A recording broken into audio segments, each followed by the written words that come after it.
Non, je réponds. En sécurité. Arrêtez.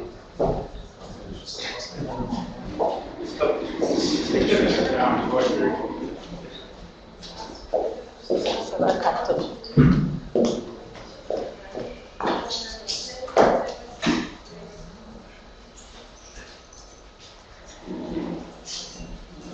Olivier, est-ce que tu as un micro USB ou... Je peux le mettre sur le USB. Donc on fait... C'est un peu la condition. Tu fais... Normalement, ça marche. Ah oui, moi j'ai fait un... J'ai pas fait le... J'ai fait vraiment, c'est pas du tout... J'ai pas été embêté,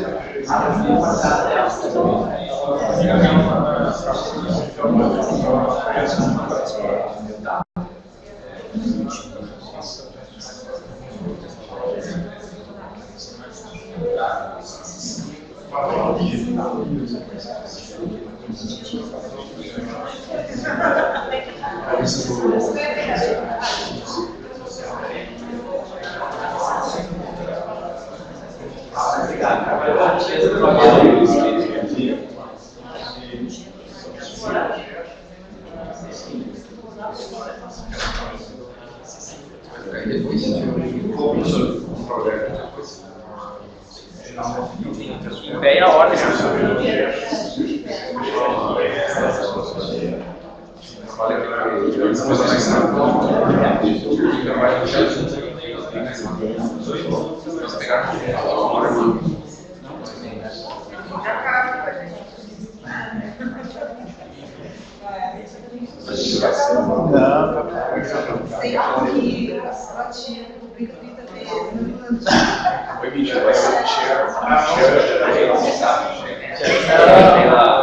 Eu sou o Estado.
Perdão?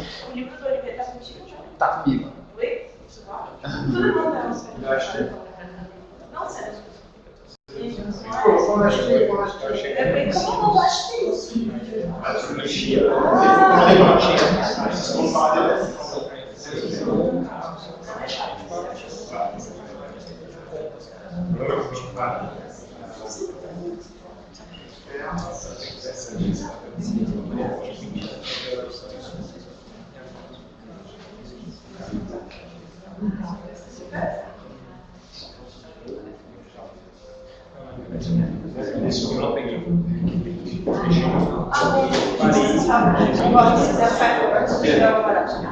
Deixei a tapete.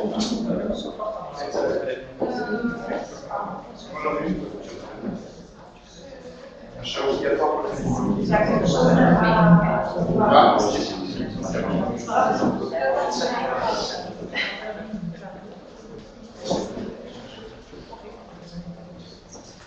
So, good afternoon, everyone. It's a pleasure to receive Professor Olivier and Professor Laura here today. And it's important to explain a little bit about about the context of this meeting. In fact, last month we submitted a project, a collaborative research project between Sinos, PUC, URGS from Brazil, and also University of Poitiers and Reunião. yes. So in this project, the purpose is to develop a model or a framework to explain the growth, the development, or the creation of innovation ecosystems. And as Emilio was very involved in this project with us, I and Diego, Professor Balestrin, Professor Daniel also are together. He will be the chair today of our meeting. So, Emilio, please. Thank you. And so tonight we have the great pleasure to welcome Professor Olivier and Professor Laura from Poitiers and from Reunião. Professor Olivier is Associate Professor at the School of Management of the University of Poitiers, working in studies of territorial intelligence and territory management. He's also responsible for the laboratories of public management and society researches, and he also the director of the Master Program in International Strategic Intelligence. Professor Laura is Associate Professor at the School of Management at the University of Reunião, working in the study of strategy and entrepreneurship and small business enterprise. She's leader of the Master Program in International Business and responsible for the international relations with Latin America, Portugal, and Spain.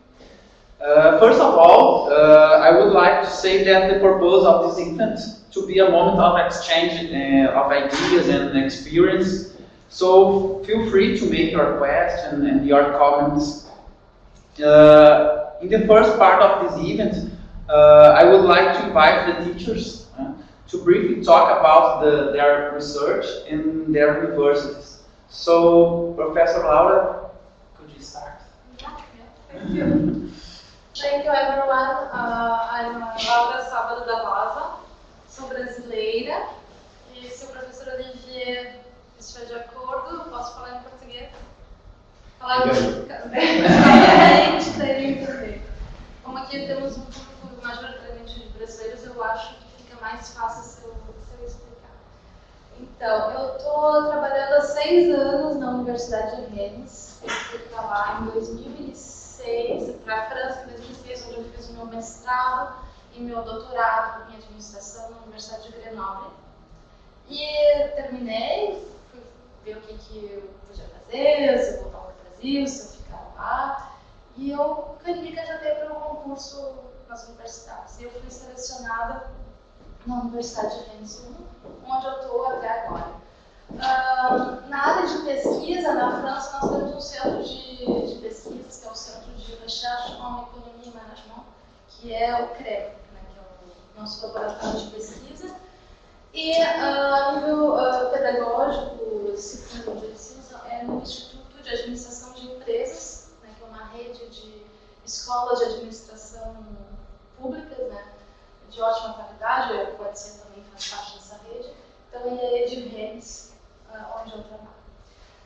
Eu gostaria de apresentar para vocês um pouquinho do nosso trabalho lá em Rennes, que está interligado também com essa temática de ecossistemas. E com um grupo de pesquisa mais restrito sobre esse tema, estou trabalhando com a Maud Daniel, Caroline Bouillet, Emmanuel Froment e Roselyne Cambert sobre uma rede de empresas bem específica da região Bretanha, onde fica a rede, que é o Produit en Bretagne, seria algo como Made in Britain, que é uma rede de empresas que produzem produtos bem específicos dessa região. Então, é uma rede de empresas mais focada no setor agroalimentar, agrobusiness. E essa pesquisa tem o título de Seeking for Proximity Balance with Networks, porque a ideia é verificar como essas empresas ativam essas relações de proximidade entre elas para favorecer a performance coletiva dessa rede. E lá tem polo bem forte, né, professora? Um dos polos é agronegócio. O agro é muito forte na Bretanha, tem inclusive um polo de competitividade. Algumas empresas que fazem parte dessa rede também fazem parte do polo valoviário, né? E é muito forte, tem pesquisa, tem universidade que faz pesquisa sobre isso. Então é um setor muito forte e é por isso que nós tivemos interesse de estudar essas empresas. Aqui a apresentação das minhas colegas, um time de pesquisa extremamente feminino, que é algo raro às vezes na universidade. A Rosine em finanças, a Manuela em finanças, a Moda estratégia marketing, a Carolina em relações humanas e estratégia e a estratégia em empreendedorismo. Diversas áreas, porque é um estudo que contempla várias áreas. Para apresentar o nosso campo, aqui tem o mapa da Bretanha. Então, a Bretanha na parte noroeste, norte, é quase uma península, um pouco separada do resto. Pode ser, eu acredito que fica mais para baixo, umas 3 horas de férias. E a Rélia fica onde tem essa maior concentração de empresas. E aqui essa carta, esse mapa, apresenta os membros da rede região Bretanha. Então, vocês podem ver que tem uma predominância do setor do agroalimentar, agrobusiness, né? Então, seria tudo que é farinha, manteiga, produtos laticínios, manteiga, iogurte, salsichas, carnes de porco. Então, é um setor bem forte. Então, tem uma predominância do setor agroalimentício. As outras flechinhas em roxo são empresas na área de cultura e eventos, que é muito forte também na região. A parte a verde também é ligada ao setor agroalimentar, mas é mais a distribuição, redes de supermercado que vão vender esses produtos. E os pontinhos azuis são as empresas ligadas ao terceiro setor, serviços e engenharia. Outra coisa que esse mapa deixa entrever é que tem uma concentração de empresas assim, o leste e o oeste. Então isso já dá um pouco a distinção entre os membros desse polo dessa rede de empresas. Algumas informações sobre a rede produzida na Bretanha, traduzido para português. Foi criada e lançada em 95, então com essa predominância das empresas no agroalimentar. E ela contempla 5 zonas geográficas da Bretanha, que não são as mesmas zonas políticas, porque teve uma parte da Bretanha que foi separada durante a Segunda Guerra. Então, é a Bretanha histórica que faz parte dessa rede. Então, nós temos vários setores: serviços, cultura, indústria e redes de supermercado, distribuição. E tem uma variedade de empresas. As empresas, apesar de ter uma predominância de pequenas e médias, elas têm também grandes empresas, bancos, que também fazem parte dessa rede. E ela tem já alguns itens, indicadores de performance que são divulgados. Por exemplo, é uma marca muito reconhecida entre os consumidores, né? 97% de notoriedade entre os bretões, entre os habitantes dessa região. E atualmente ela tem, quando a gente começou a pesquisa, tinha 300 empresas aderentes e agora tem 430 membros. Para assistir dessas informações, nós fomos pesquisar um pouco mais, saber um pouco mais de detalhes desses membros, dessas empresas membros, e as experiências são muito heterogêneas. Então, tem alguns que estão completamente satisfeitos, são muito ativos, tem outros que não sabem muito bem o que eles estão fazendo ali. E isso traz um problema de governança para a rede, né, que foi quem primeiro nos contatou para falar dessa situação. O que se dizia na época tem uma distância geográfica, porque é um território muito grande, né? Entre o Finistere, que é a parte mais a oeste de Rennes, tem 3 horas de viagem, né? Então é bem longe.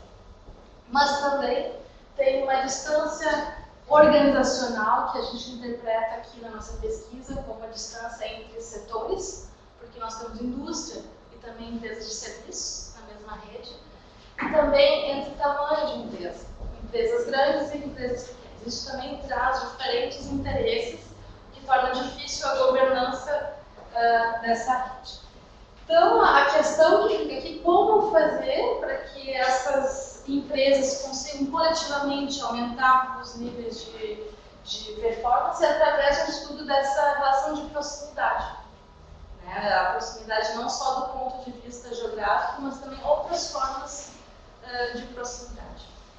Eu vou explicar aqui um pouquinho como é que a gente chegou a esse ponto de interrogação. Thank you. Acabou aqui? Okay. Foi.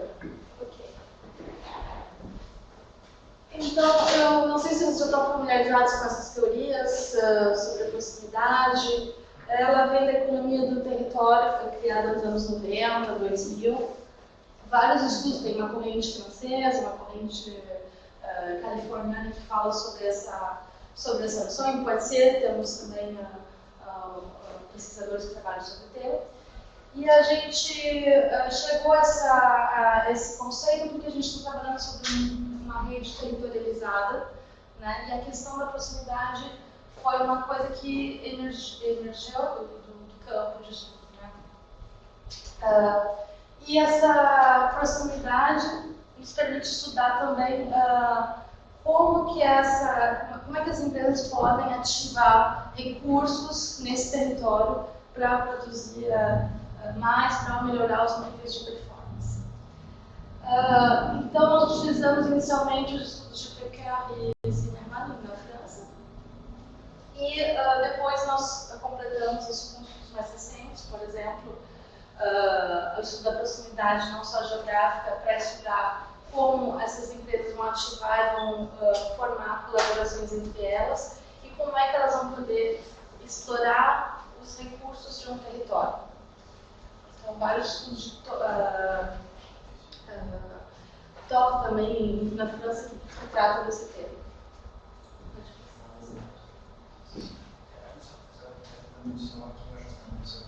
Tá.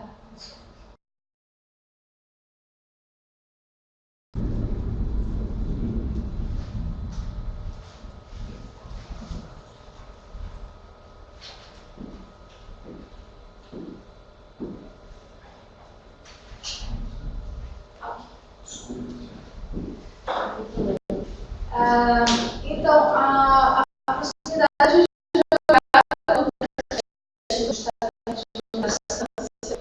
entre dois pontos, entre duas empresas, no caso, né? E o Pegava, a professora dizia que essa distância geográfica, a proximidade geográfica não é suficiente para explicar por que uma empresa vai colaborar com a outra. A gente pode ter duas empresas situadas uma do lado da outra, e se elas não quiserem colaborar, elas não vão colaborar. Então, podem ser inimigos declarados, então a distância geográfica, a proximidade geográfica não vai ser suficiente para dizer se eles vão colaborar. Então, uma rede de pesquisadores da França começaram a estudar essa parte mais subjetiva da proximidade, né? Como é que essas empresas vão poder criar essas cooperações. Zimmermann também falou de proximidade percebida, porque não é só o fato de estar próximo, é porque se a gente se sente próximo. E como é que ela pode, e Hansen também falou de que essa proximidade subjetiva pode substituir ou ela pode agir com a proximidade geográfica. Então, tem um artigo que é Substitution or Overlap, que é bem interessante e fala essa parte subjetiva da proximidade.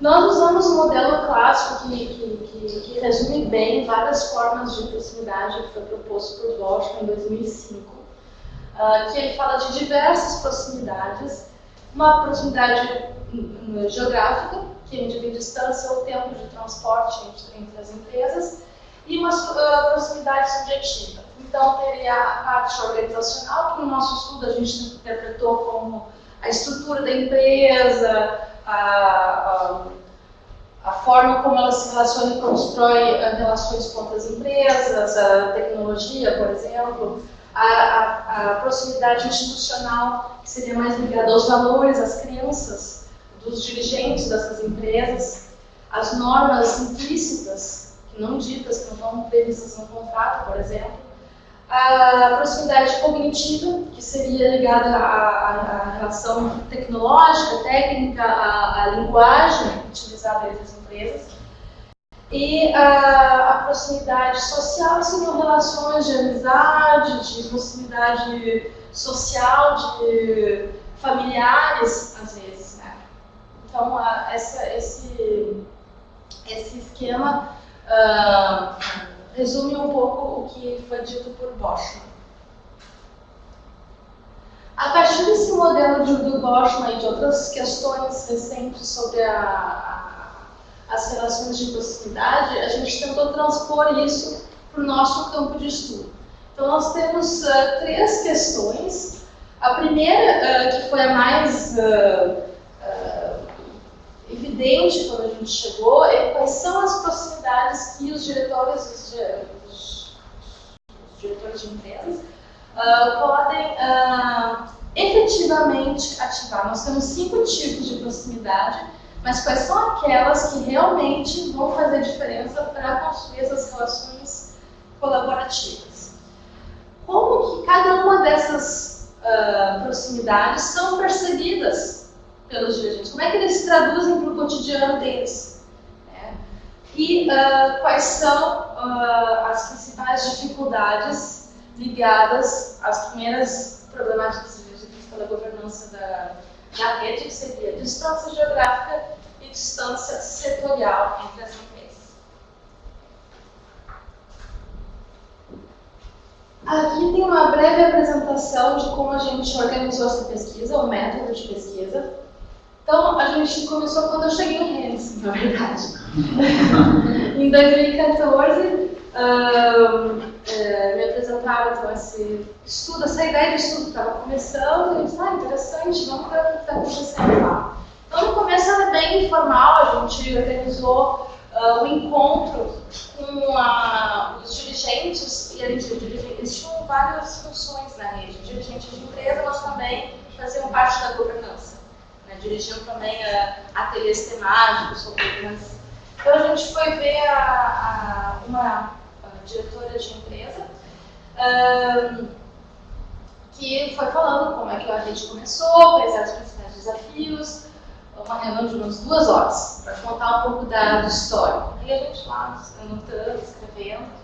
Depois a gente começou a participar de outros eventos, assembleias gerais, assembleias departamentais, setoriais, e algumas a gente apresentava um pouco a nossa ideia de estudo e outras a gente só ouvia o que eles estavam dizendo. E aí a gente foi construindo um pouquinho aos poucos, né, como a gente ia construir essa pesquisa. O método é narrativas de vida. Quando a gente foi realmente questionar os diretores de empresas, a gente trazia umas narrativas de vida, que é um método de pesquisa onde a gente vai ouvir o histórico daquela empresa. Eles vão contar uma história. Claro que a gente definiu 3 blocos temáticos, mas bem abertos. Então ali a gente ouviu os diretores. Então, o primeiro tópico era um pouco sobre o passado, quais foram as motivações para integrar essa rede de empresas. O segundo tópico mais sobre o presente, qual é a relação atual que eles desenvolvem com a rede. E a terceira é quais são as perspectivas para o futuro, quais são os benefícios ou dificuldades que eles tiveram e o que é que eles sugerem para melhorar essa situação e para ser mais integrado. A análise que a gente fez, então, primeiro foi uma análise manual, onde 5 membros da pesquisa participaram, só que a gente percebeu que havia uma divergência de interpretação dos resultados, então a gente decidiu afinar. Então, a Maud e eu resolvemos pegar essa massa de dados e harmonizar para tentar achar essa coerência. Depois a gente formalizou essa codificação, fizemos a árvore temática através do software MVP. Numa primeira fase, nós tentamos estudar mais o aspecto da inovação através da liderança organizacional, através das redes, e nós fizemos um código de exploração e exploração, mas isso aí ficou de lado porque porque essa rede apresenta empresas com uma variedade muito grande de tecnologias, de nível tecnológico, então ficava difícil de comparar entre elas. Porque é uma rede bem grande, com 470 empresas, então a gente deixou essa parte do lado. Os dados são codificados, mas a gente, analisando os dados, nós percebemos que a proximidade era algo que estava mais presente no discurso dos dirigentes. Então essa análise foi feita em 2 etapas. Aqui tem os resultados foram divididos em 2 partes. A primeira parte foi mais para entender como os dirigentes de empresas percebiam esses 5 tipos de proximidade, como é que eles traduziam isso para a realidade deles. E nós vimos que, por exemplo, ligado à questão geográfica, eles se sentem muito isolados dos grandes centros, sobretudo as empresas mais a oeste. Mas essas empresas situadas mais a oeste, elas estão também mais próximas do centro histórico da rede, né? Porque a rede começou no Finisterre, né? Que era a parte mais a oeste. Então, a partir da localização das empresas, se criou uma polarização. Se diz até que os que habitam, os que moram em Rennes, não são verdadeiros bretões, porque eles não têm uma mesma cultura, né? Então, eles têm maneiras de agir e de pensar um pouco diferentes. Apesar de estarem distantes dos grandes centros econômicos, eles acharam outras saídas para desenvolver o comércio deles, a empresa deles, que seria abrindo para a exportação. Então, eles têm mais parceiros internacionais que as próprias empresas situadas perto dos grandes centros. A questão da proximidade cognitiva quer dizer que eles transmitem o conhecimento, né? Isso aí é bem presente, eles têm um vocabulário próximo e também eles conseguem, através disso, conhecer os recursos locais. Mas, para alguns setores, é um pouco mais problemático, porque a questão da intercompetição, eles são tão próximos na parte setorial, eles têm um modelo de negócio tão similar, que eles estão concorrendo pelos mesmos mercados, e daí que torna difícil essa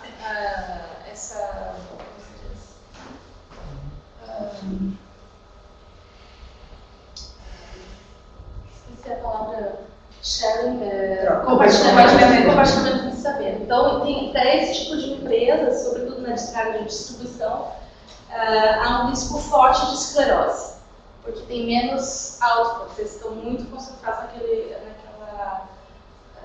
mercado estrito. Considerando a proximidade organizacional, que é um pouco mais, vamos dizer, aberta e mais difícil de definir, para o nosso estudo, a controvérsia depende do autor, né? Para o nosso estudo, a gente interpretou assim, então, que seriam os projetos interorganizacionais acontecendo dentro da rede. Tá? Como é que essas empresas são estruturadas, quais são os critérios de qualidade, por exemplo, exigidos. Então, para fazer parte da rede, tem uma seleção forte, sobretudo para as empresas da área da indústria. Então, critérios de qualidade quer dizer que as empresas que foram selecionadas, elas fazem parte do grupo de excelência, né? Elas têm um selo, um label que faz com que elas sejam reconhecidas. E essa parte organizacional, essa proximidade organizacional, ela é impactada pela problemática da distância setorial. Então, isso é possível principalmente para as empresas da indústria agroalimentícia. Como? São menores também? Algumas não. Por exemplo, uma rede de supermercados pode colaborar com os fornecedores que são menores. Então, tem uma colaboração que se faz com grande empresa e pequena empresa. Não é somente a a dificuldade, sim, agora sim, a dificuldade de trabalhar com pequenas empresas na área de serviço seria mais evidente aqui. Tá claro? Se não tivesse, estaria atrapalhando. A parte institucional seria, considera sobretudo a questão dos valores compartilhados. Né? Quais são os valores e as normas compartilhados entre os membros dessa rede. Então, tem alguns termos que são mais, que se repetem mais no discurso dos dirigentes, por exemplo, desenvolvimento local. A gente vai privilegiar os parceiros locais, com os produtos locais, então isso é bem forte lá. Aplicando conhecimento local. Aplicando conhecimento local, recrutar estudantes locais para trabalhar nas empresas locais, então isso é uma questão que aparece. Cultural deles, eu sou bretão, eu falo bretão, o site do Codium é a língua mais antiga dessa região. E tem um aspecto um pouco de seletividade. Vou participar de um clube, eu faço parte desse clube de excelência. Esses valores, essa unicidade dessas empresas, que liga essas empresas, ela também vai funcionar para pressionar políticos na região britânica, mas também no nível nacional. Isso também traz essa unicidade dessas empresas. E por último, nós temos a proximidade social, que seriam as relações de amizade, de conhece alguém, né, se sente próximo de maneira social, mais social. E o que a gente achou interessante é que eles já têm isso, mas o que eles dizem é que isso não basta. Tem que ter um equilíbrio entre o interesse comercial, o interesse do business e as relações de amizade. Então, mesmo que eles sejam próximos, eles não vão deixar que isso passe na frente da empresa. Né? Isso ficou bem evidente no discurso dos dirigentes.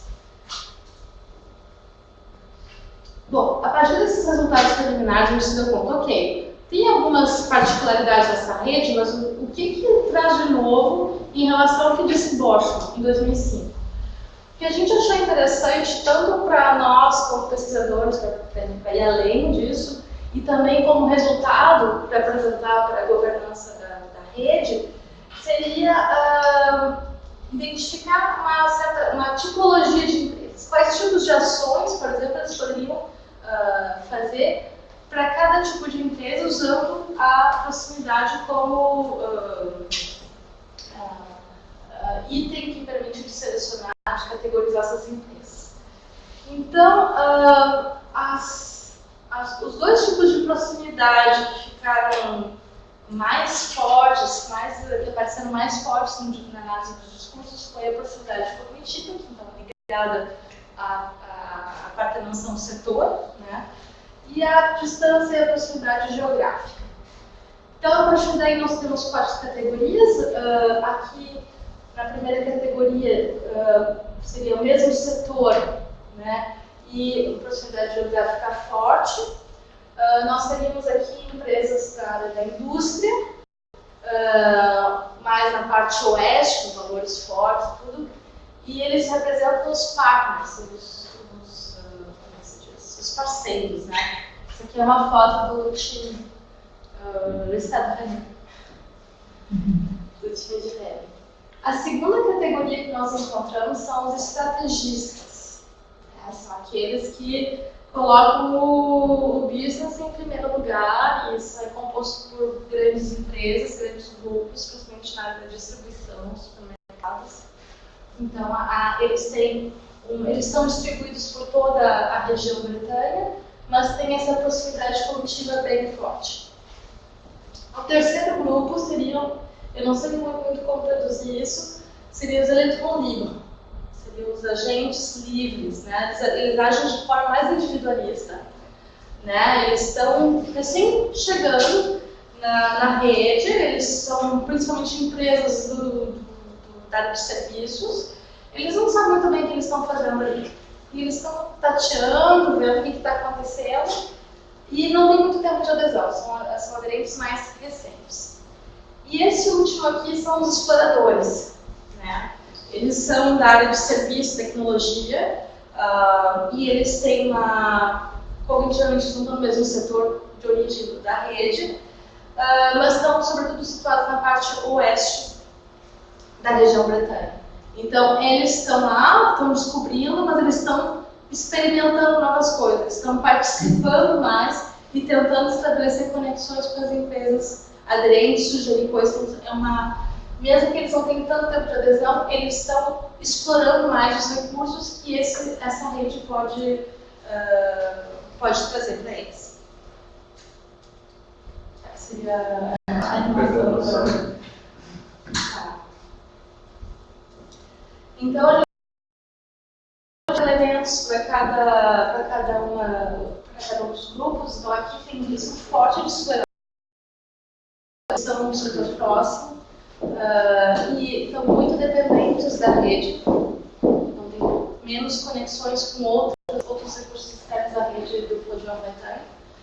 Aqui com os estrategistas nós temos uma proximidade organizacional muito forte também, com o risco de hipercompetição, que já existe, isso não é uma evidência que já existe. Com os free agents, os agentes livres, eles têm a conexão com a rede, eles estão meio perdidos, mas o que liga eles seriam os valores. A motivação para entrar nessa rede seria a proximidade institucional, os valores, as crenças, vamos desenvolver o comércio local, vamos desenvolver a economia local. E para esse último grupo, os Explorers, a gente tem também a questão dos valores e a questão de proximidade social. Então, que faz com que eles se mobilizem para serem mais ativos nessas redes.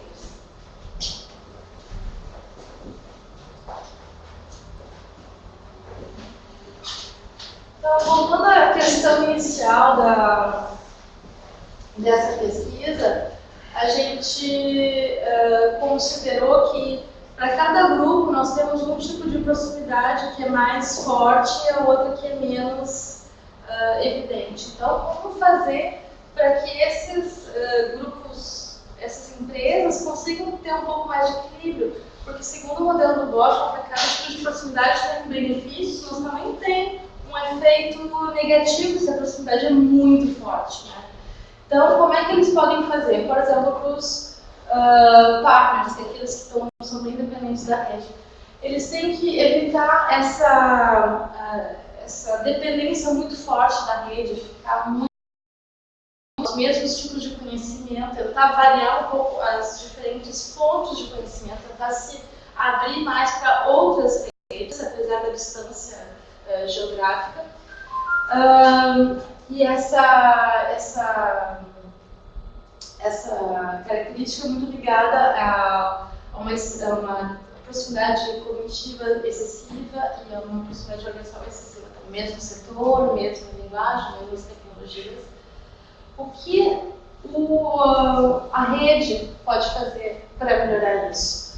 Pode já tentar estabelecer conexões com outras redes, com outros tipos de grupos, como pode ser, por exemplo, uma associação de CEOs, pode ser, por exemplo, algumas instituições tecnológicas, a French Tech, Fab Lab, que organizam também eventos e que poderiam estar mais ligadas a essa rede, que tem uma origem bem tradicional, que não está tão ligada a essa questão de novas tecnologias.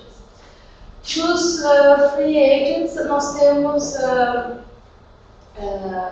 a possibilidade de tentar equilibrar a falta de proximidade, distância que eles se encontram quando chegam, através da promoção de proximidade ligada à proximidade social institucional.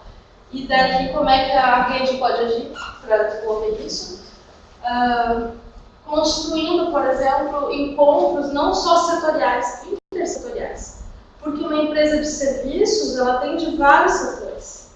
E os encontros que são organizados pela rede são muito setoriais. Vamos encontrar com os distribuidores, vamos encontrar agora com tal tipo de empresa. E as temáticas são transdisciplinares, então essas empresas de serviços elas não estão encontrando muito espaço delas porque elas estão confinadas ao setor de serviços. enquanto que elas vão, na verdade, atender uma indústria que é muito variada. Também nós sugerimos que eles façam um sistema de apadrinhamento. Por exemplo, um novo membro vai ser apadrinhado por uma ou duas empresas deles. Melhorar o processo de recrutamento também para esse tipo de empresa, porque a gente viu também uma divergência entre o recrutamento de uma empresa da indústria e uma empresa de serviços. Na indústria tem vários critérios, então tem uma preparação para entrar nessa rede muito mais longa e trabalhosa, porque eles têm que atingir certos níveis de qualidade que são muito exigidos na indústria, mas no setor de serviços não. Então isso também pode fazer variar o engajamento dessa empresa quando ela entra na rede. Quanto aos estrategistas, são membros históricos da rede. Há uma concorrência muito forte. Como é que a gente pode fazer para promover uma interação de aprendizado entre elas sem expor elas ao risco de serem copiadas, né? Porque o modelo delas é muito próximo. Há maneiras de fazer isso. Por exemplo, a gente trabalha até aqui certa parte da informação que não vai ser liberada para limitar o vazamento de informação, e também há outras formas de fazer isso através de encontros criativos, através de compartilhamento de experiências, através de trabalhos com empresas de outros setores também que podem promover isso. Houve um trabalho muito interessante com uma empresa que era da área de embalagens e com uma empresa que era da área de impressões. Então eles fizeram um livro ligado com as embalagens de produtos que tinha uma maneira interativa de se fazer o acesso às informações, e isso permite, por exemplo, o encontro de empresas de vários setores para que eles possam trabalhar num projeto coletivo e criativo juntos, né, limitando o risco de serem copiados ou de terem informações vazadas. E os explorers, aqui a gente pode reforçar o desenvolvimento de empresas dentro da rede, melhorando, por exemplo, as relações organizacionais entre eles, que eles também são empresas majoritariamente na área de serviços, e a parte cognitiva também, porque eles envolvem relações com empresas dentro da rede, mas também muito com empresas fora da rede, né? Que eles acabam contribuindo muito com a rede, que eles trazem esse conhecimento de dentro de fora para os membros de dentro da rede.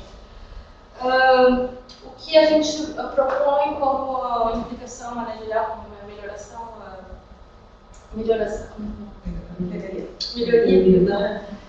seria desenvolver essa identidade que ainda não está muito ligada. Até o nome da rede foi questionado. O produto produzido na Bretanha está muito ligado à indústria. Então a identidade das empresas de serviços e tecnologia não está ainda bem construída, né? Então elas se sentem, eles não se sentem tão integrados, apesar de eles fazerem coisas, proporem ações, eles não se sentem. Então teria um trabalho de até comunicação com outros tipos de empresas para reforçar. Eles são sim produtos na Bretanha, podiam Bretanha, ser produto da rede, eles têm sim o lugar deles, porque a indústria não desenvolve só a indústria entre ela desenvolve também toda uma rede de serviços em torno dela, e que também contribui para o desenvolvimento local, para a criação de empregos e etc. Tudo que vai ser ligado ao desenvolvimento local. E, finalmente, o que seria interessante seria a diversificação dessas atividades de serviços, né? A valorização de todas essas ações culturais. Tem festivais enormes organizados na Bretanha que geram muito dinheiro, tem um orçamento muito grande que atrai cada vez mais visitantes e que também favorece a divulgação dessa cultura local. Empresas de serviços financeiros, né? É uma coisa que é vista de maneira meio desconfiada, mas tem grandes empresas, um funcionário de grandes empresas que decidiu, vou sair de Paris, eu quero trabalhar com o financiamento de empresas bretãs Eu quero favorecer o funcionamento dessas empresas para desenvolver uma atividade local. Então, essas empresas elas não têm que ser vistas com desconfiança. Elas têm que ser vistas como fazendo parte da rede e trabalhando junto para desenvolver esse setor, essa economia regional. Para finalizar essa apresentação, que está um pouquinho longa já, nós propomos algumas contribuições na parte da teoria da proximidade. Esse estudo visa aprofundar a leitura da questão da proximidade aplicado não a uma rede monossetorial, que é geralmente o caso dos estudos sobre a proximidade, mas aqui uma rede que é confrontada a desafios dessa diversidade de empresas. Como fazer com que elas possam trabalhar juntas. O que a gente também falou, eu não falei tanto na apresentação, mas no nosso trabalho a gente fala do equilíbrio interproximal. Qual é até onde vai esse equilíbrio? O que tem que fazer para que a balança não tenda para um lado? Então, essa diversidade de proximidade, como é que os dirigentes estabelecem na prática esse equilíbrio? Como é que eles buscam esse equilíbrio? Porque o equilíbrio ele não é estável. Às vezes é pender para um lado, às vezes para outro. Mas como é que eles percebem isso?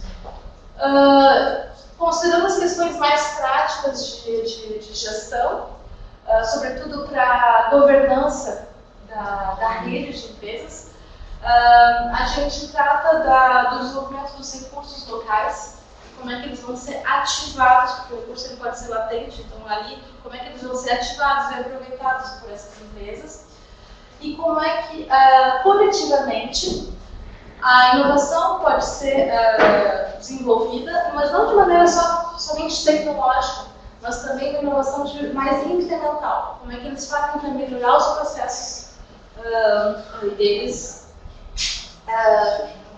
O papel da rede nessa busca por esse desenvolvimento como um mediador desse equilíbrio. Porque as empresas sozinhas não conseguem estabelecer esse equilíbrio porque as relações podem ser conflituosas, podem ter divergências, interesses que são divergentes, e a rede vem serve como mediador. Nós vamos ajudar a equilibrar isso, estabelecendo regras para o jogo das empresas. Os limites dessa pesquisa exploratória não pode ser generalizada, ela concerne a realidade dessas empresas. E para as pesquisas futuras, a gente está trabalhando num questionário quantitativo que vai ser difundido para todas as empresas, as 470 empresas membros, para verificar se o que a gente viu nos discursos dos 20 dirigentes corresponde à percepção da totalidade, se a gente puder, não sei se a gente vai ter a totalidade, mas a totalidade dos membros.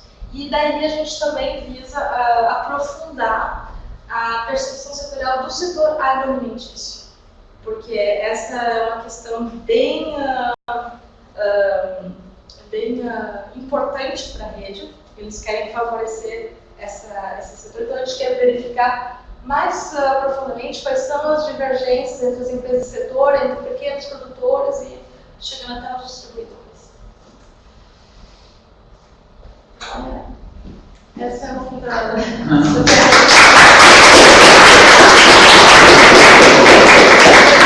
Obrigado, professor. Achei a sua apresentação excelente. A gente vai deixar seu disco final, pode ser, professor? Foi um pouquinho longa. Capaz, muito obrigado, fique à vontade. And now I invite Professor Olivier to do his presentation. Thank you, Professor. Desculpa no falar português. But so, we are the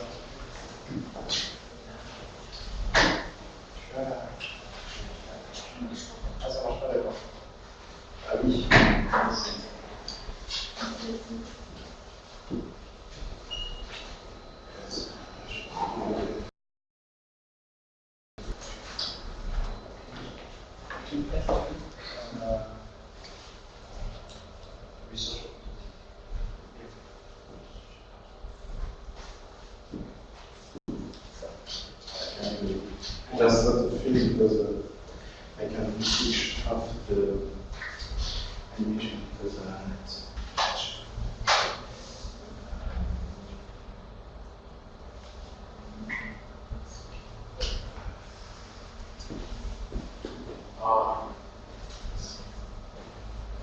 project it.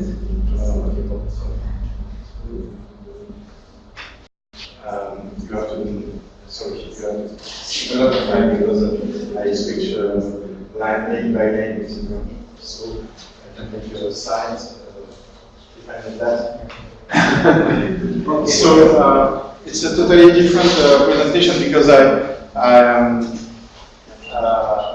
my goal is to present my research lab, what are my research for since perhaps 5-6 years, and what could be the research object we can have together and so on. So there's a lot of, because I made animation, so you can switch page by page or by page. Okay, so my laboratory in France, we have as laboratory, okay, and these laboratories are the structure, institutional structure that we must be in order to make research, okay. So my lab is CIREG. It's a part of the University of Poitiers. So University of Poitiers is the second oldest university in France, okay. And the CIREG lab is a part of the University of Poitiers Graduate School of Business, IAE, like Laura in Rennes. And we are dedicating in business administration and public management. We are 160 researchers, including PhD students. Perhaps we have 63 PhD students, so it's a big lab. And we are in foresight and strategic management, business intelligence and communication, accounting, consumer marketing, corporate social responsibility, digital uses, and public management of interest. And we are organized by a network of 6 interconnected research teams. Okay, international strategic intelligence, with the head is Professor Eric Millot, which the guy in red are giving courses here at Unicinos. Okay, public management and society, I am the head. Market strategies and consumer behavior, the head is Professor Aurélien Michaud-Tréminal. Governance and sustainable development, Pierre Barret. Diffusion of management tools, it's the most important team. Really, you have people which are involving in human resources, strategy, etc. in this team, with Gregory Reyes, and digital uses, territories and societies with Thomas Tenger. For me, it's a little bit particular because, as perhaps someone knows, my first part of my career was in solid mechanics and physics, and I have a PhD in solid mechanics, okay, in 1997. And after that, I was working as a development manager for a company dedicating in research valorization and technology transfer. And after that, I was the foreign direct investment advisor for an IPA, investment promotion agency, like AGDE here in Porto Alegre and Rio Grande do Sul, for 11 years, since for 2002 to 2013. In 2013, I was fired because I was not in the good political side to manage these kind of things. I take my check, my money, and I go to university as an assistant professor, okay? Because I am not in management science, and I was assistant professor in management science because of my professional experience, I made a second PhD in collaboration with Unicinos in management science. The defense was in January 2019, so a lot of work. So right now you can ask for me as a square dog, and it's the surname that the Brazilian professor gave to me. And I am the director of master degree and the head of a research team. And in my team, we are 5 full professors, 6 associate professors. It's full professor, but we are level in France. It's completely. We make the same job, but we are not paid as the same. It's just the difference. Okay? It's simplified. It's the same.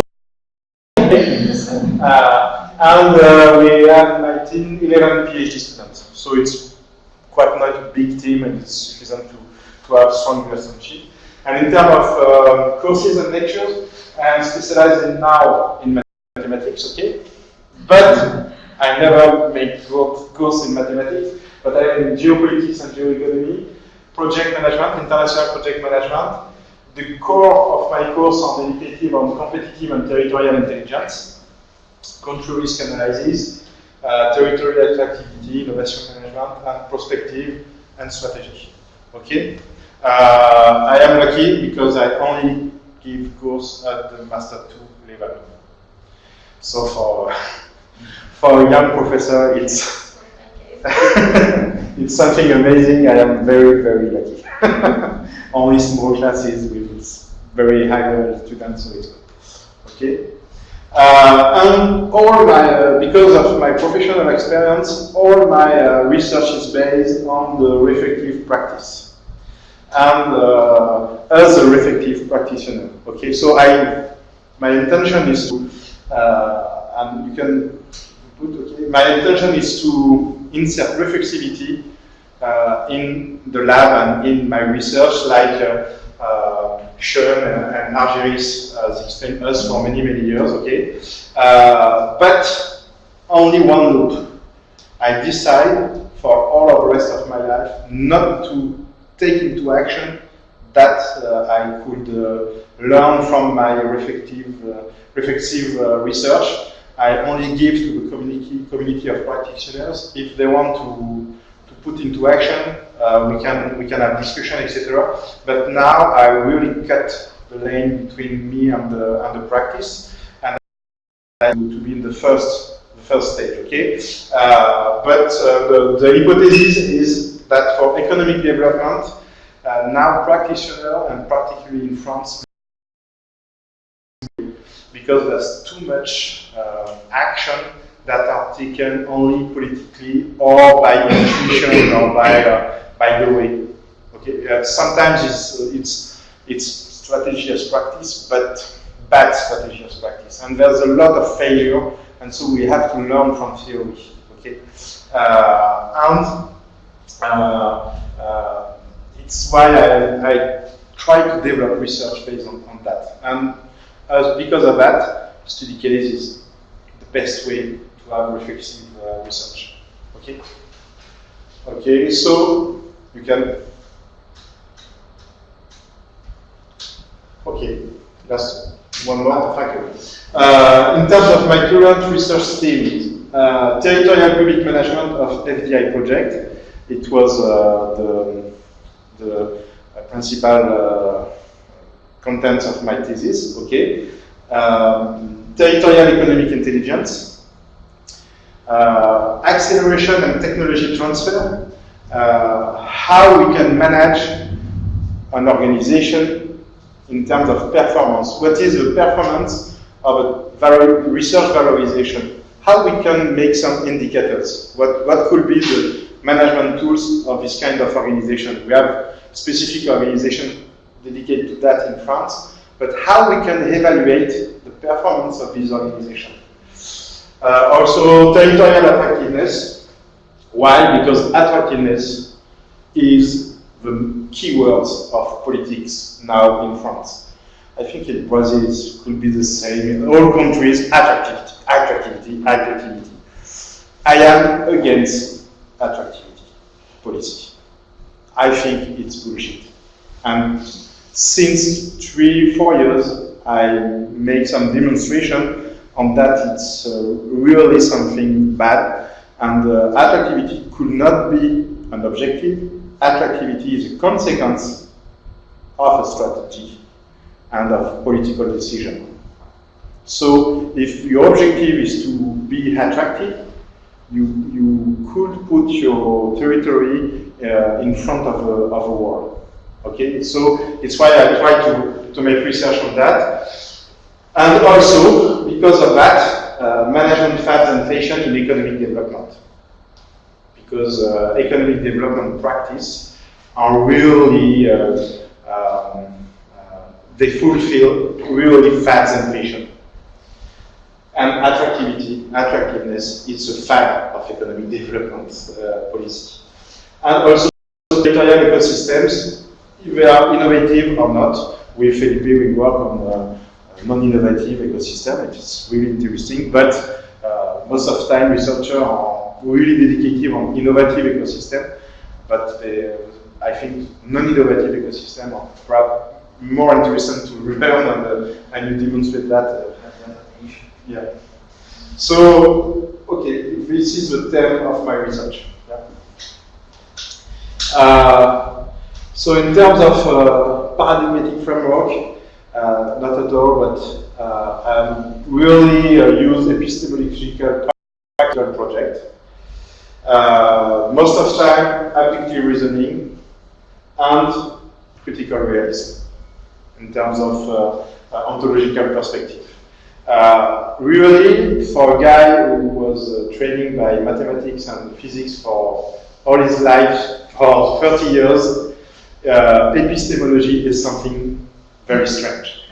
Because you have to really be sure with me, when you are making a PhD in mechanics, you never ask yourself on your epistemology. Never, never, never. You don't know what it is. You make science because you are making mathematics all the time. And you never ask yourself on how you produce science. And when I started human science research, I discovered that you must prove at each stage what is your knowledge path, your scientific path, and really the hard science are more human sciences than mathematics and physics. Believe me on that, because really researcher and young researcher in physics, etc., mechanics or engineering science like me, I was, really we don't care about epistemology. I discovered the world perhaps 10 years ago. So imagine.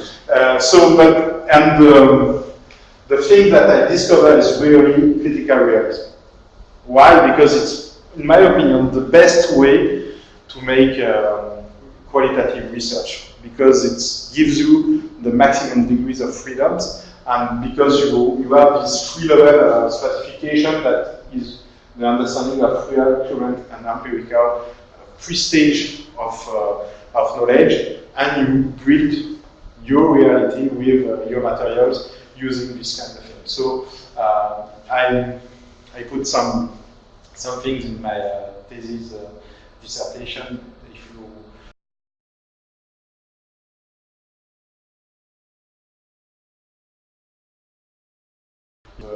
master program is really a specialist also of this kind of things. Okay. So in terms of theoretical framework mobilized, I used a lot of framework, a lot of theory. So it's not the object is not to give a course, but I use sociology. The main use is sociology of translation. Okay, actor network theory. I forgot that I use also economy of proximity, and we made an hybridation between ANT and economy of proximity for the first. Okay. I use strategy as practice, neo-institutional theory, new public management, because our team is really dedicated on criticism upon new public management. So we have to know that, triple X, and with Khadija we made a strong research and with I think a major theoretical contribution, which is triple X as practice. Managerial fashion theory from Abramson. I don't know if you know this kind of. It's something just after neo-institutional theory. It's how the management science produce facts and fashion an influence practitioner. And this guy is amazing. He produced a theory of that. And if you use this theory, you can explain a lot of phenomena, and particularly in public policies and economic development. Management tools, which is typically French approach. Okay, relational view with Felipe. ODA loose strategic agility theory. It's something very special we use in competitive intelligence.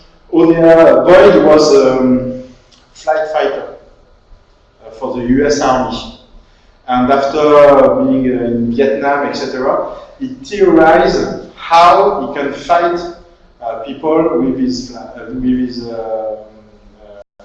airplane. Okay, and he made this ODA loop, which is something really strong to understand how we can have agility, strategic agility all the time. And I think the name of the article is predation and destruction, something like that. Creation and destruction, and really interesting. And we apply that, we will see after on hardware. And the last thing is economic predation theory. It's also a French guy, Michel Vol. It's very interesting. He theorized what is the economy of predation, and something very special because at this time we have a lot of examples of economic predation, and it would be interesting to have a theoretical framework, particularly in management science for that. Okay. As I mentioned, I use case study as a research strategy because most of the time I want to respond to the question of how and why. So it's good. And most of the time I have complex phenomena with many actors, goals, procedures, stakeholders, which is very complicated. And I use, it's the difference, when I was in PhD, the core of my thesis was integrating a system of n nonlinear differential equation with nonlinear border constraint. So I must integrate this kind of system. So imagine, and I use optimal theory, something like that. So I use a lot of time mathematics. Now I don't want to make any maths. So, so I use qualitative questions, qualitative, only qualitative. Okay? And I think it's really relevant in terms of science. Okay, no problem at all. Another particularity, most of my work are based on public data. We had solidarity interviews, internal documents, but for my thesis, 80% of the data were public. And with public data, you can make strong research and really detailed research. Okay, deep research, no problem on that. And because it's public, you don't have problems of ethical committee, etc. You mean reports? Public reports, newspaper article, TV, media, internet, all things you can have. Reports. Yes, everything. And after that, you have to make a treatment, you have to code, you have to make strong methodology. But with public data, you can really go in detail.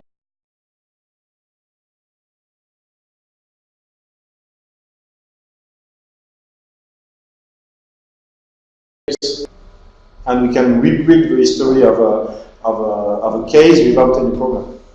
So the data from like governmental reports, yeah, like statistics, you consider like important here, or you consider that this public data like newspapers, internet? I consider all public data. It could be official, non-official, press, etc. Because like here in Brazil, we have like a really huge problem with like this kind of public data, because we have a lot of like governmental research about like statistics, about organizations, but you generally have like access like to macro data and very small statistics, and like they do not give you like the real data. The raw data, etc. Yes, but you have to triangulate. They Manipulate quantitative data, so I could not be faced with this kind of problem. But yeah, but for example, for a case we study with Nicolas Moinet.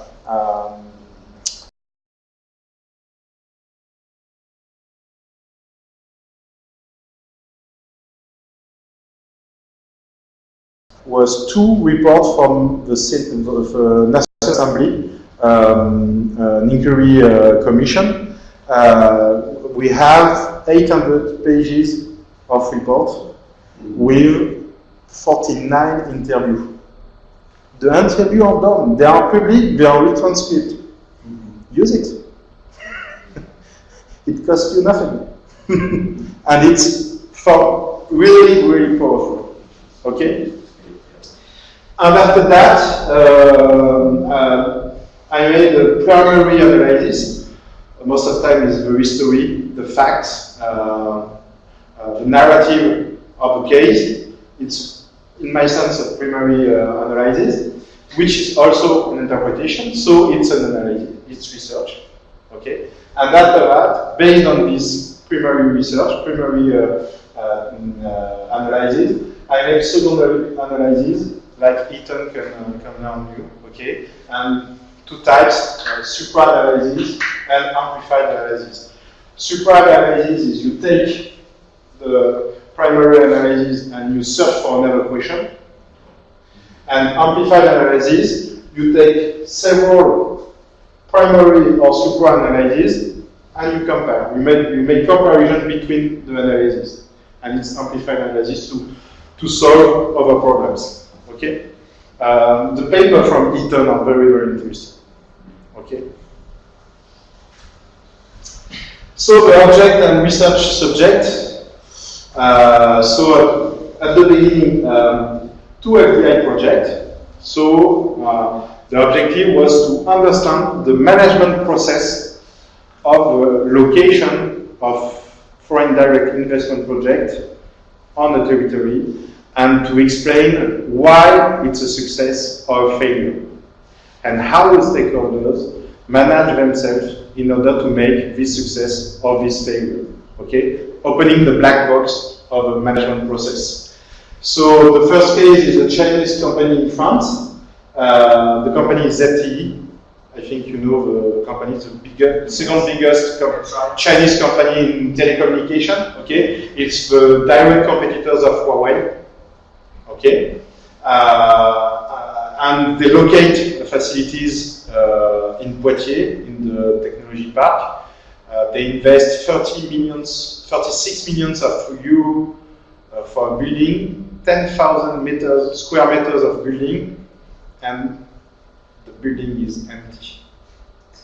The announcement was in 2005. The building was done in 2012, and in December 2012. And before the announcement of the construction done, 1 month before, they said we stop everything. Why, etc. So I explain why, and I will read the history and try to know why it's a failure, in fact.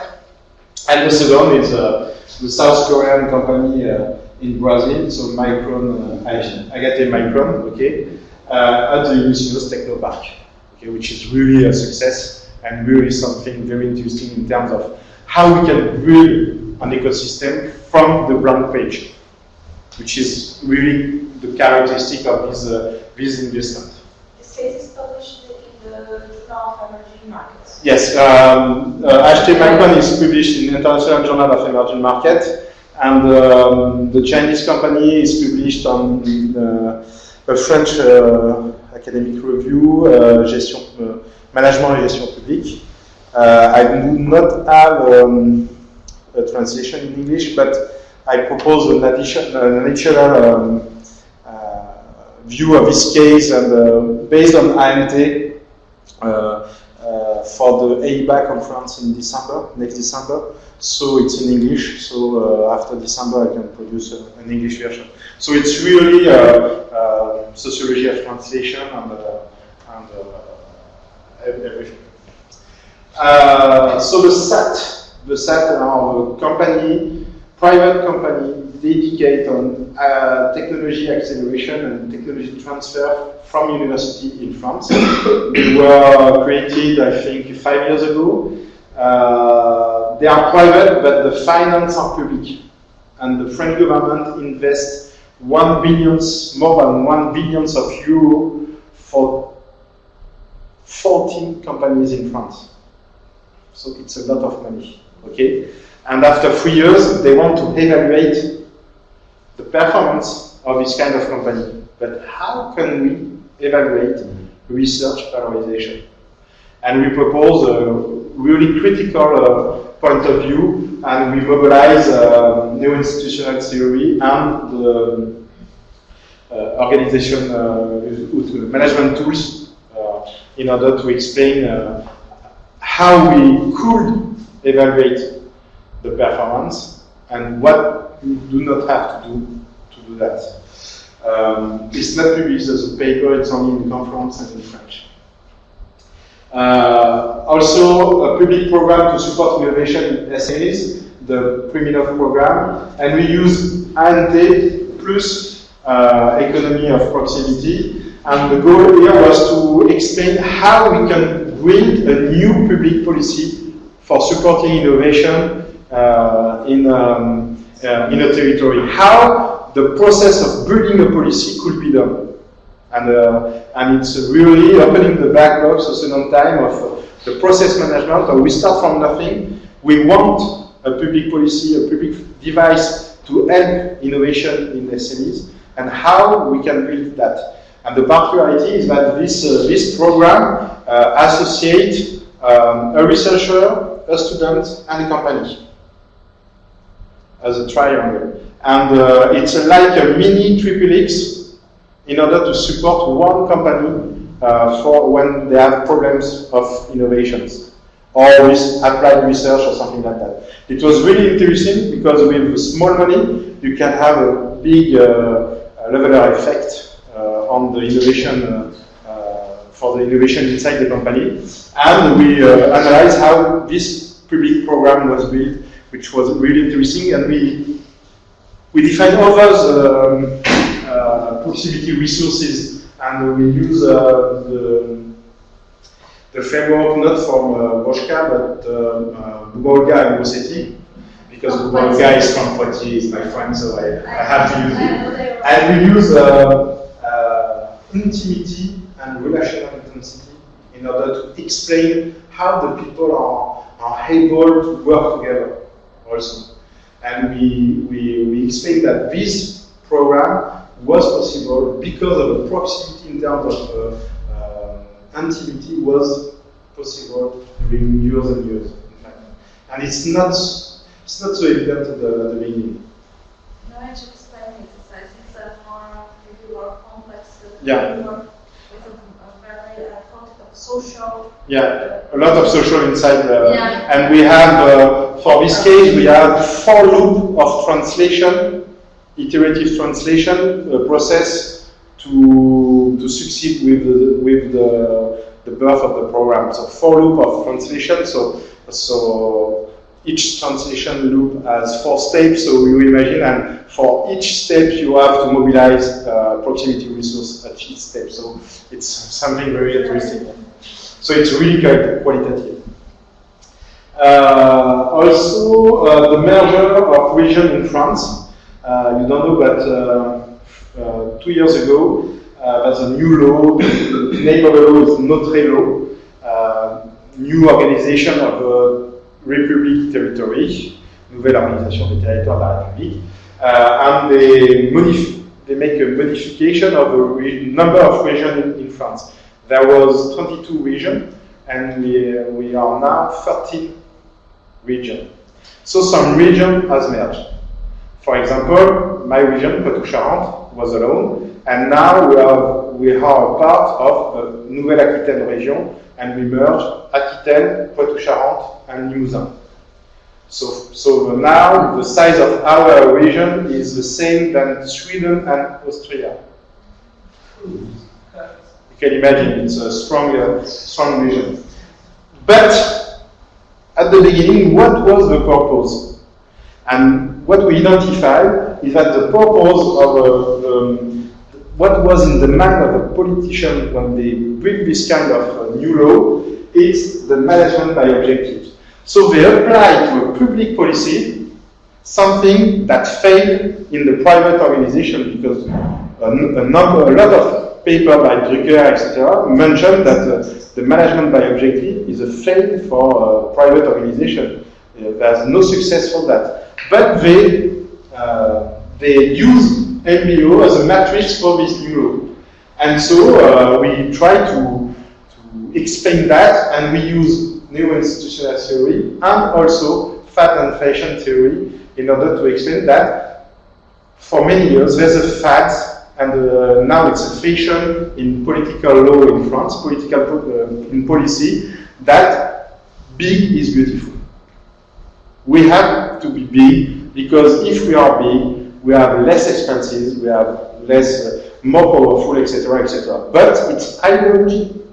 And in fact, this ideology is transforming into a fashion and provoke a lot of failure. And we demonstrate that in this paper. It will be a chapter of a book that will be edited in the press edition,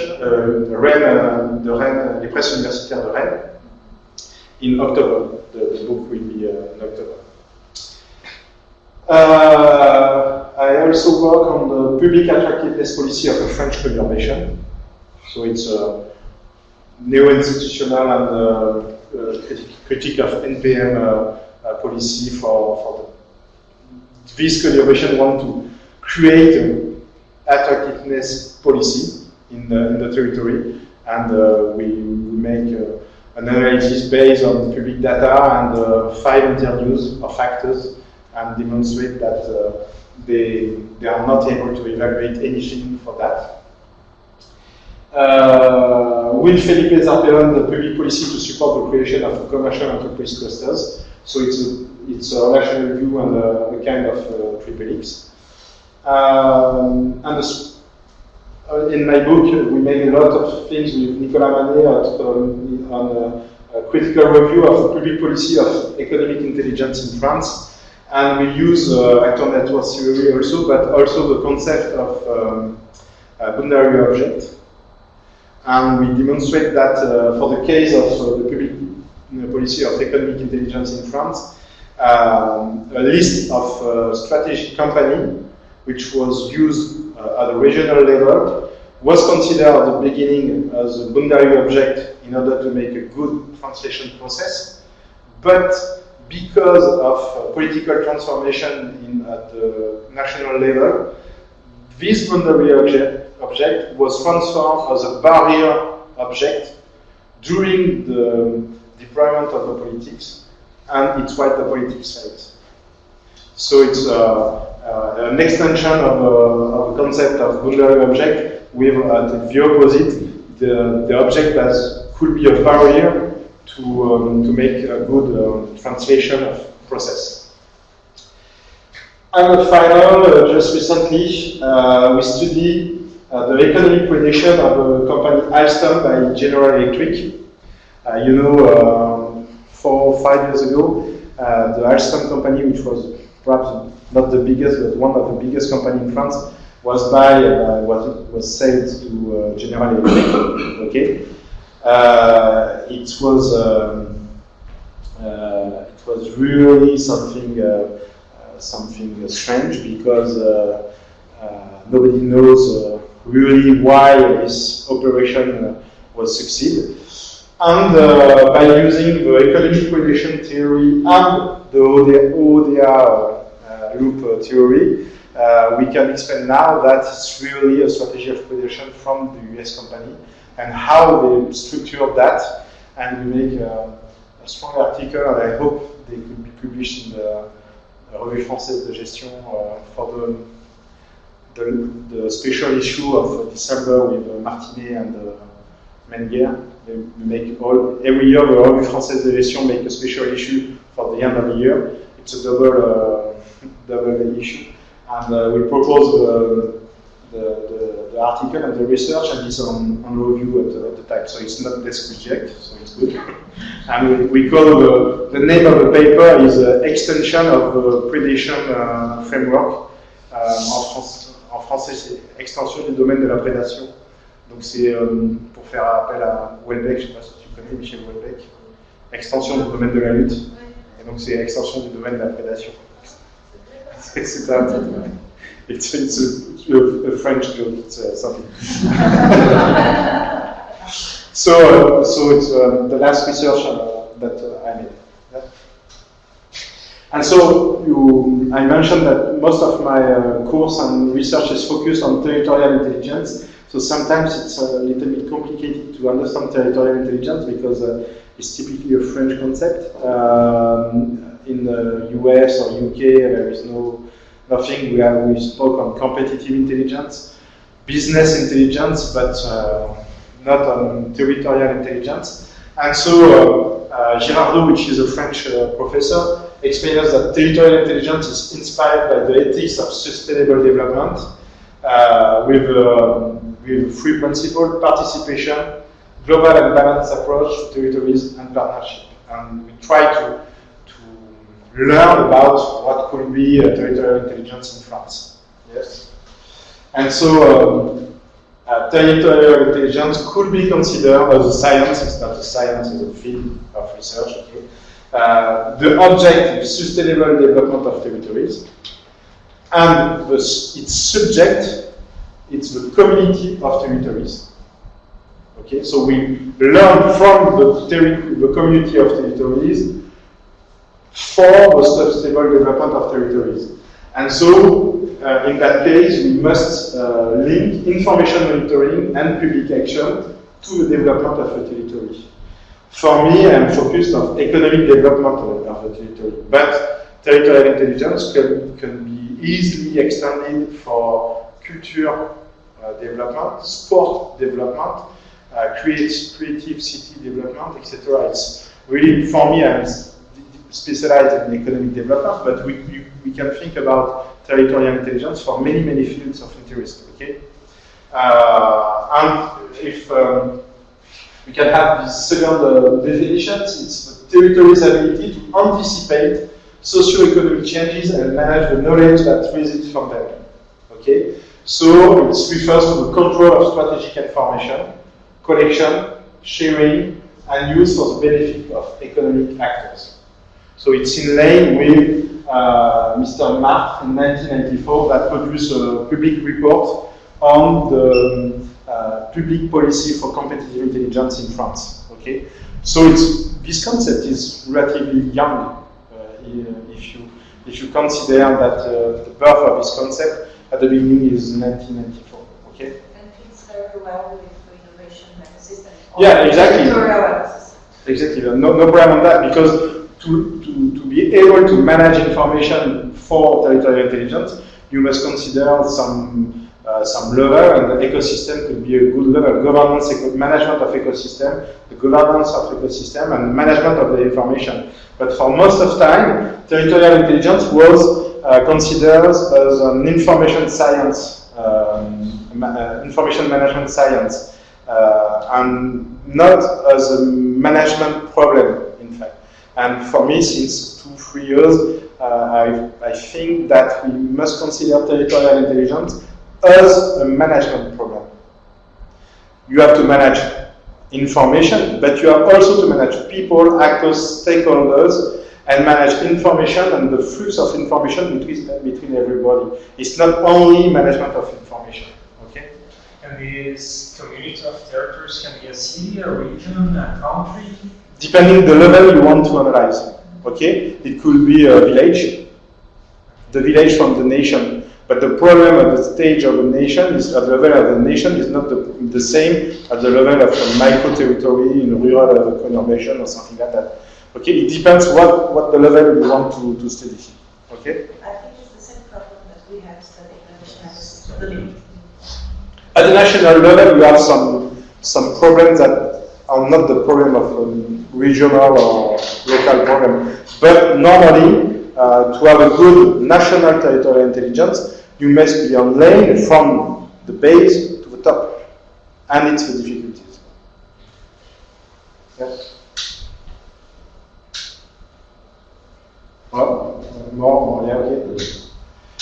So, the principle is to apply the principle of economic intelligence, competitive plus business intelligence, to an object which is a territory, and in order to improve its competitiveness. Circulation, so it's necessity, circulation, fluidity, and protection of information, and after that, influence, lobbying.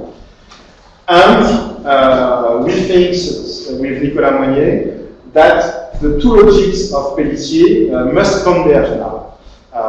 For many, many years, you have two different logics. The first was bottom-up, that placed the human in the middle of the problem, okay, at the center of development, and that consider that territorial intelligence is the construction of socio-economic entity. So we are building multiple interaction between heterogeneous actors composing the territory, and at the final we build resources. It was the first approach. From the national level, you have national policies, and it's top-down policies. It's really the application of economic intelligence at the national level to improve national competitiveness. So in that case, the territory is subject to states' decisions. As a consequence, what about indigenous development? Is there compatibility with the national level? And also, if you apply in the same way the national politic for each territories in your geographic area, you have equal status of territories at national level. So, what about their specificities? So for us, it's not good to consider only a top-down approach, and not good to consider only a bottom-up approach. You must make the convergence between the two approaches in such a way that you can manage the both ways to develop territories. I have a question on this. Is that why this didn't happen, that the list of the strategic enterprises that I told before, they became a barrier because they weren't part of the public policy? Is that why? Because this didn't happen? As for the Chinese company in France? No, the French ones that said that the big companies, they became a barrier for... No, it's totally different. It's totally different because the strategic list of companies, the list of strategic companies that became a barrier object is because at the beginning of the deployment of the public policies, this list was not public, but was managed by a group of interest composed by 40 people inside the region, from local economic development agencies, chamber of commerce, the police guy, the security guys, the state guys, etc., administration, etc. And 3 years after, they put a stamp of confidentiality on the list. And with this stamp, only the guy from security can access and exchange on the list. So we passed from this list was an object that people could interact, exchange with this list at the beginning of the process, and suddenly people were excluded, economic development agency, chamber of commerce, all people that not have a level of security, defense security and confidentiality access. So it was the case. So it was a little bit different. Okay. Okay, and so now my future research is public management of a regional public policy of territorial intelligence, and I start a research with the Nouvelle-Aquitaine region with a PhD student. So you can, and the idea is to put into action the last slide of my thesis, defense. Okay, go, more. Okay, so the idea is what could be a policy of territorial intelligence in such a way that what could be the strategy, If we have a strategy, we can define some tools. And if we have a union number 3, we have territorial public management. And the territorial public management necessitates human intervention, trust, longer time, most of time, and neutrality of actors involved in the process. And the two last, strategy and tools, concern the project management process.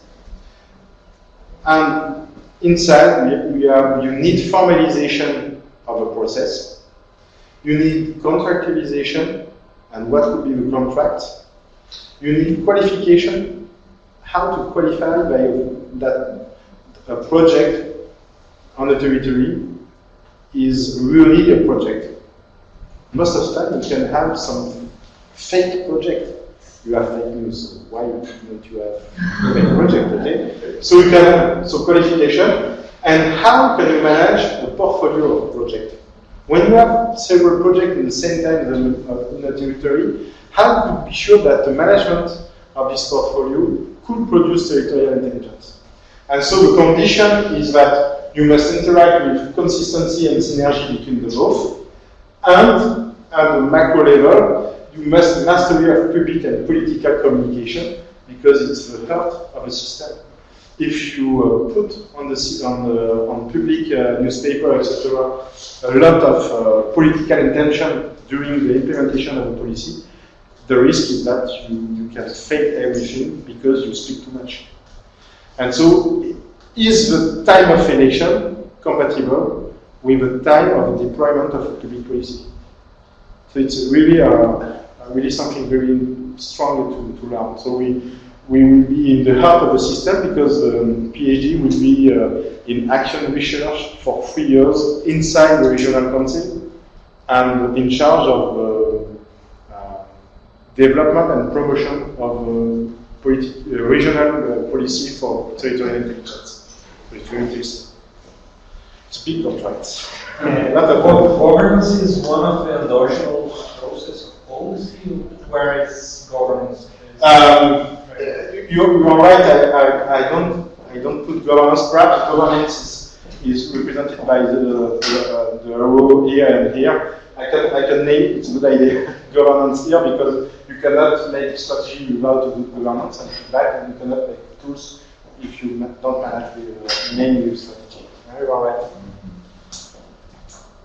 Okay, actually, it's behind an advertising, my book.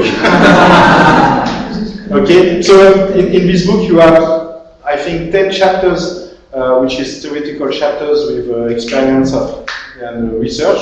Okay, and you have 12 cases in France of 12 cases of experience on territorial intelligence. It's really very interesting because most of the cases were trained by the actors, directly by the actors. Okay, and I was with Patricia Roy for the. She has one. I can send you some if you want. Okay. Thank you for your attention.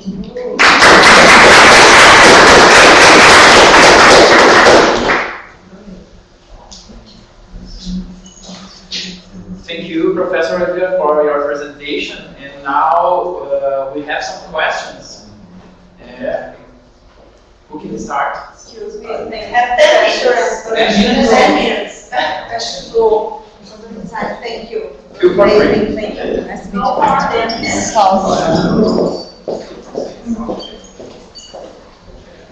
Anybody has some questions? Yes, I have 2 questions.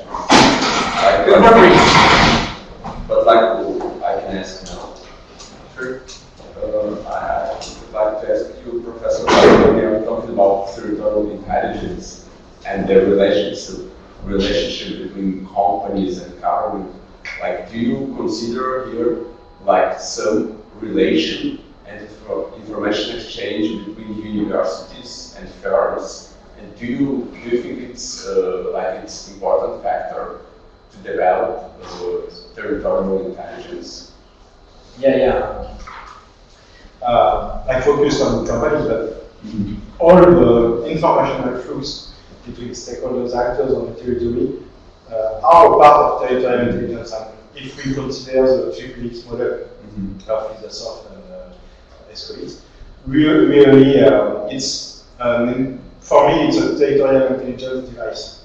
Triple-X is a mode of territorial intelligence applied to a specific relation of university and the role of university in the regional development, in fact. But no, go ahead. Thanks. I have a second question. Well, actually, I would like to ask like the same question to like your research. If you consider this kind of relation, like between university and companies, and how was it? Like, what you how you research it, in fact? How it, What were the my indicators? research, actually, there's many companies that are very traditional, very industrial, and they don't, majority, they are not developing a relationship with research, technological research.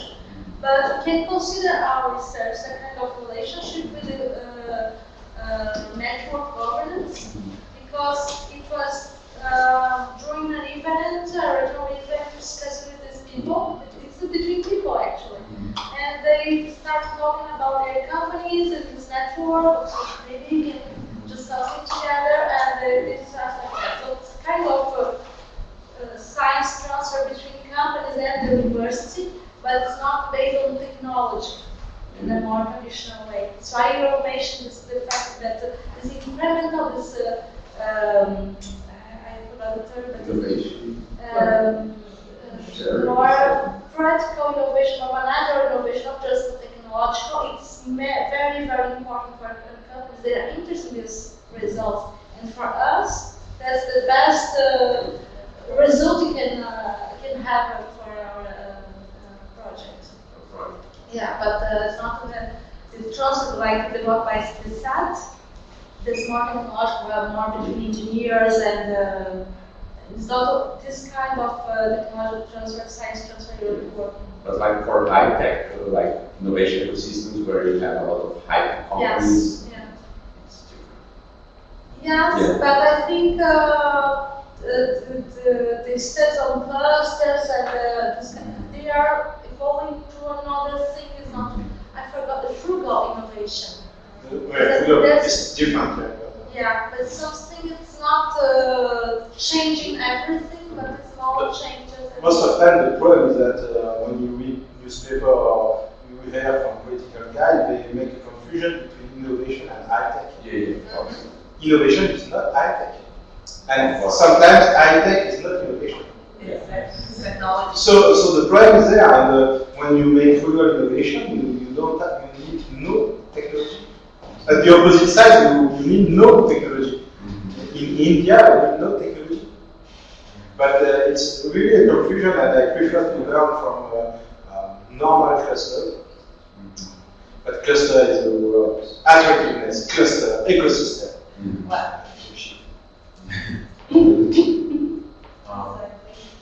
Third question. So here in Brazil, we have this huge imbalances between small and big companies. Because the size of the companies, I mean, when they get together, they really control almost everything.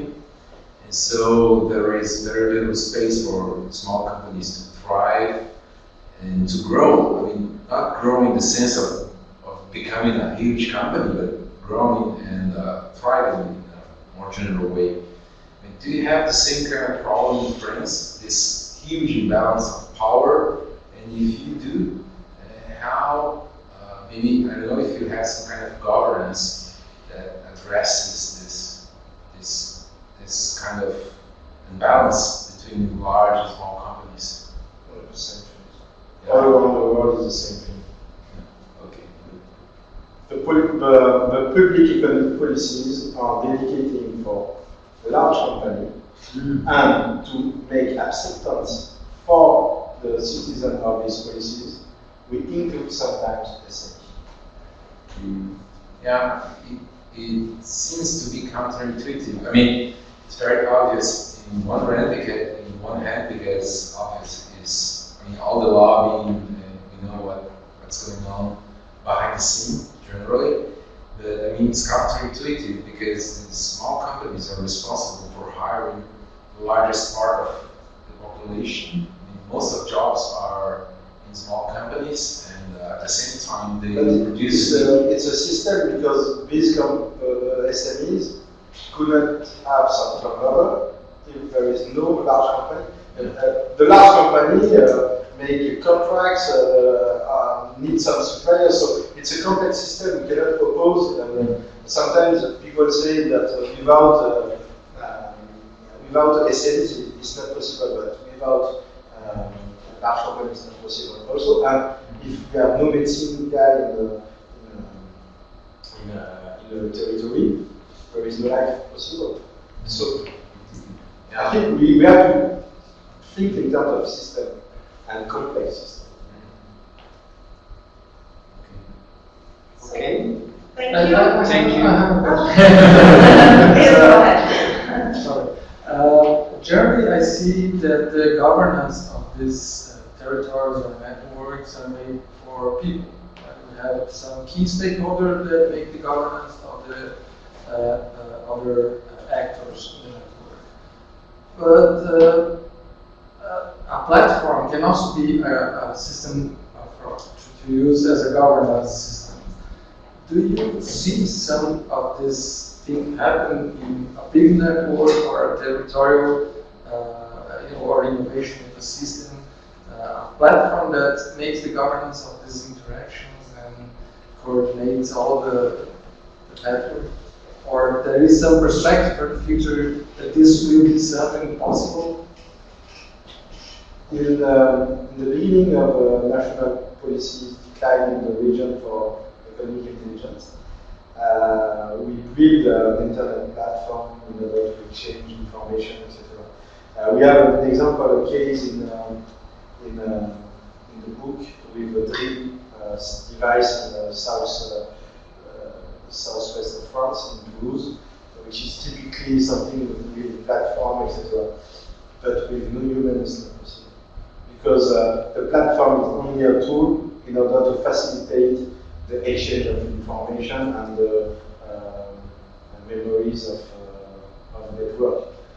But most of the things are made during meetings, during face-to-face meetings, etc. And sometimes you cannot be face-to-face if you're not a part of the network.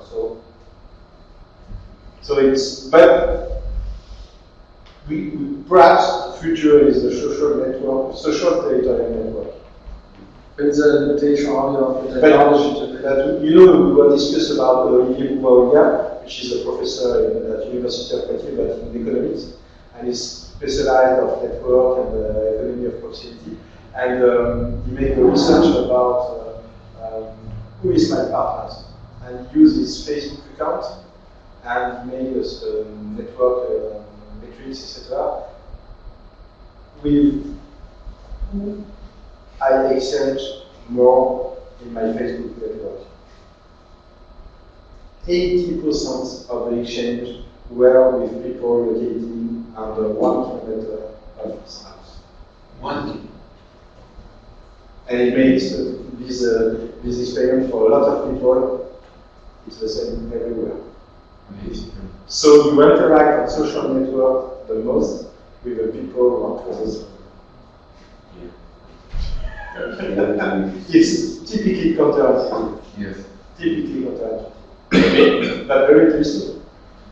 But you use social networks. So perhaps it could amplify your interaction and facilitate a lot of things. And perhaps put on the side something you cannot make if you don't have this kind of tools. So it's a good idea.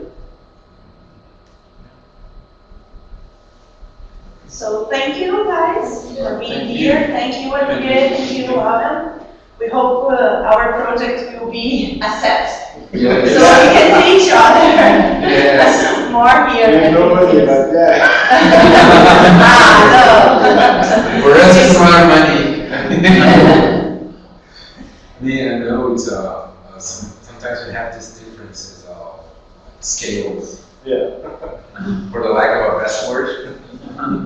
So Laura go back to France tomorrow, but Tomorrow? Tomorrow morning. Yeah, but Olivier will be here this week, so Yeah, this week, if we- nice. you can Until take Saturday. a call.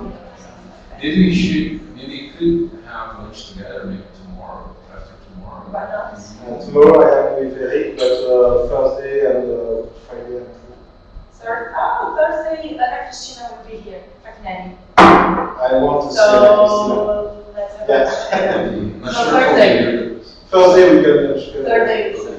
I have a different session, but I'm not sure if I'm gonna be here on Thursday. If I do, I'm okay. sure I'll be with you. I am here also Friday.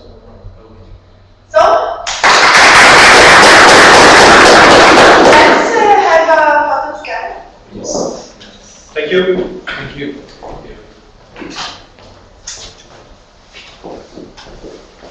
The media is learning French now. Yeah. Just started. You want to learn French? Yeah. Alguém que tem o braço bem comprido pode fazer um selfie, né? Bom. Parece que... Prazer. Te amo. Então, toda manhã já